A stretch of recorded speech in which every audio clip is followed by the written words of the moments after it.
Assalamualaikum warahmatullahi wabarakatuh. Om Swastiastu, Namo Buddhaya, salam kebajikan sahabat-sahabat dimanapun juga berada.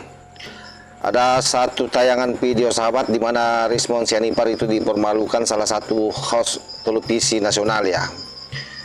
Di mana Rizmon bersikuku menyatakan bahwa ijazah Pak Jokowi palsu, dan ketika dia dicecar pertanyaan bahwa kalau memang Anda mengatakan bahwa ijazah Jokowi palsu, dasarnya dari mana?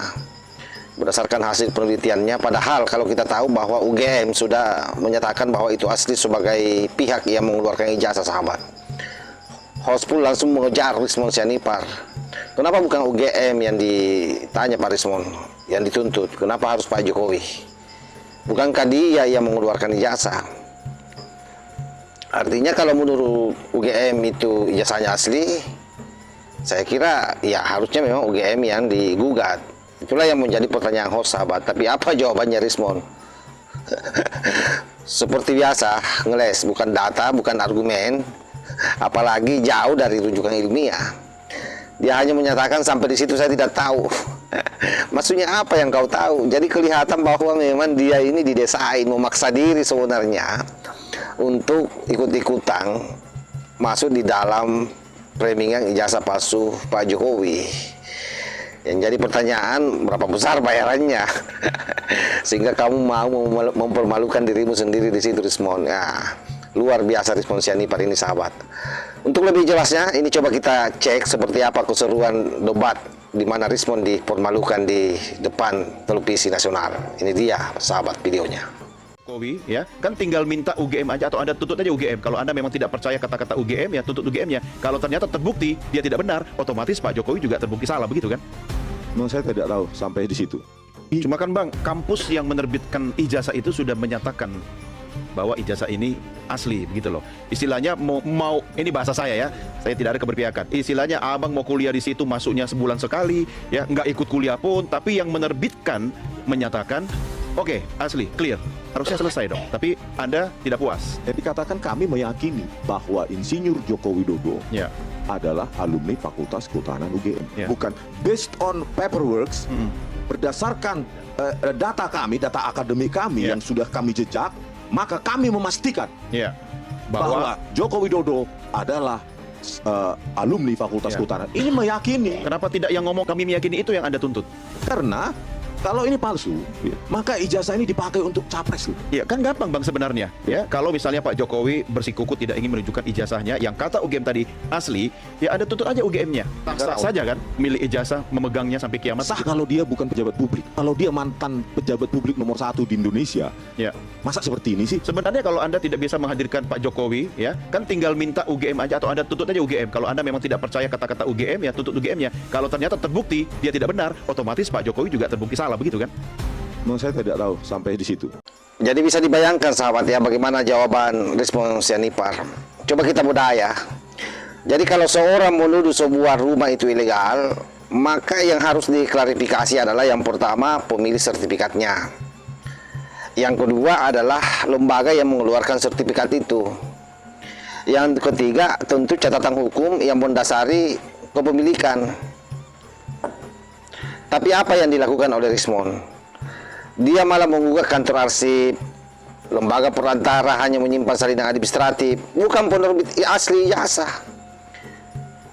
Jadi kan selama ini itu yang dia lakukan terputar-putar, sekalipun terbukti bahwa memang salah, kan ditolak gugatannya di semua tempat itu, baik di KIP, lembaga arsip. Aduh, luar biasa memang kuculuknya Rizmon ya. Di sini ketahuan betapa Rizmon sebenarnya ini goblok sahabat. Jadi kan ini hampir tidak ada bedanya sebenarnya. Orang yang tidak percaya kepada SIM seseorang, tapi malah menggugat tempat fotokopian di tempat fotokopi.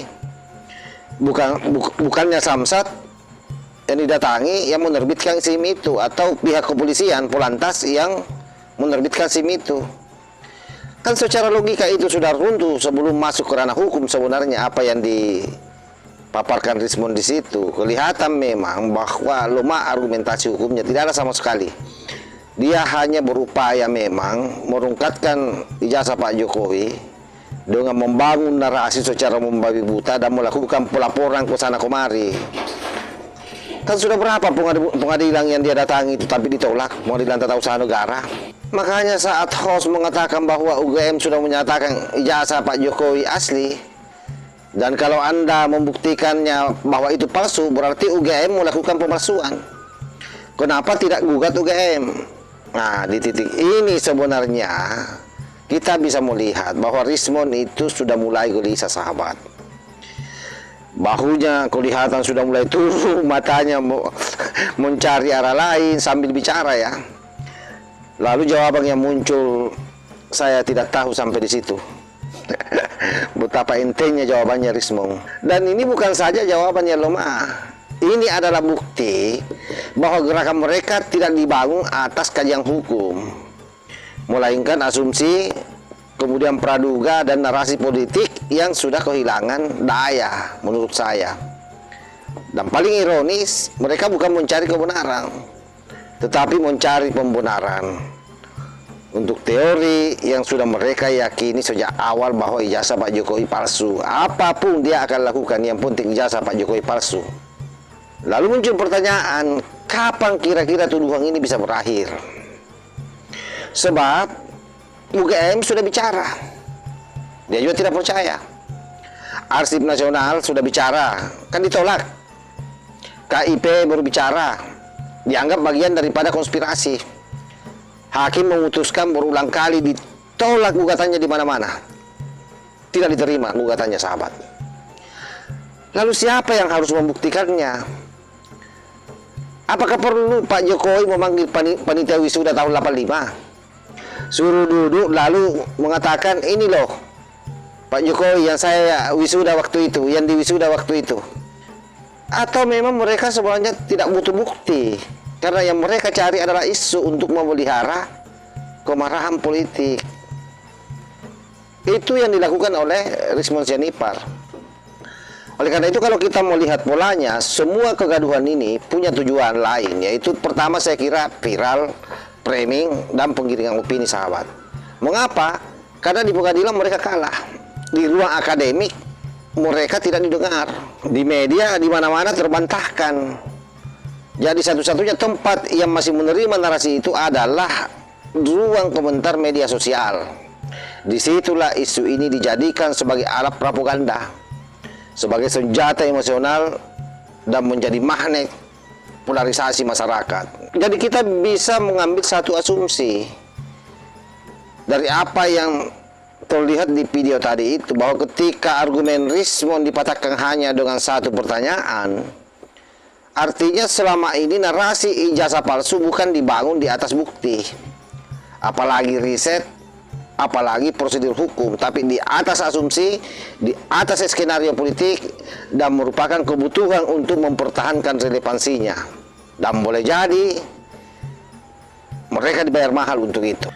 Sebab ketika pertanyaan sederhana diajukan, siapa yang Anda gugat, sumbernya atau arsipnya, sebuah konstruksi opini itu kan runtuh sebenarnya, sahabat. Karena di dunia hukum itu, saya kira yang namanya kebenaran bukan siapa yang paling keras bicara ya, tetapi siapa yang mampu membuktikan dengan struktur logika dan dokumen yang sah.